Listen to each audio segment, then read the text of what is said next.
রাতের লাইটের আলোতে বাংলাদেশ সীমান্ত রক্ষায় ব্যাঘাত ঘটছে। সম্প্রতি ভারত ও পাকিস্তানের দ্বন্দ্বের কারণে নতুন কৌশল অবলম্বন করছে ভারত। রাজশাহী চাঁপাইনবাবগঞ্জ সীমান্তে ভারতের লাইটের আলোতে বিজিবি দেশের সীমানা রক্ষায় বেশ হিমশিম খাচ্ছে।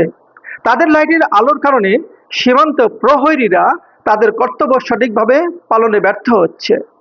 প্রখর আলোর কারণে কর্তব্যরত জওয়ানরা ভারতের সীমান্ত রক্ষী বিএসএফ এর কার্যকলাপ কিছুই অনুধাবন করতে পারছে না। নিয়মের বহির্ভূত বিএসএফ আলোর ব্যবহার করছে। এ বিষয়ে গোপন তথ্য নিয়ে জানা যায়, বর্তমান সময়ে ভারতের সাথে পাকিস্তানের সম্পর্কের অবনতি হয়েছে। এছাড়া দুই দেশের মধ্যে পাল্টাপাল্টি আক্রমণও হয়, যার কারণে পূর্ব প্রস্তুতি হিসেবে তারা বাংলাদেশের সীমানার দিকে লাইটের আলোর প্রতিফলন ঘটাচ্ছে। এই আলোর কারণে 150 গজে আলোর দূরত্বে বিএসএফ এর কার্যকলাপ পর্যবেক্ষণ করতে ব্যর্থ হচ্ছেন বিজিবি। আন্তর্জাতিক আইনে মেনে ভারত রাতের আধারে আলোর ব্যবহার করছে, কিন্তু আলোটা এদেশের সীমানার ভিতরে প্রতিফলন ঘটছে।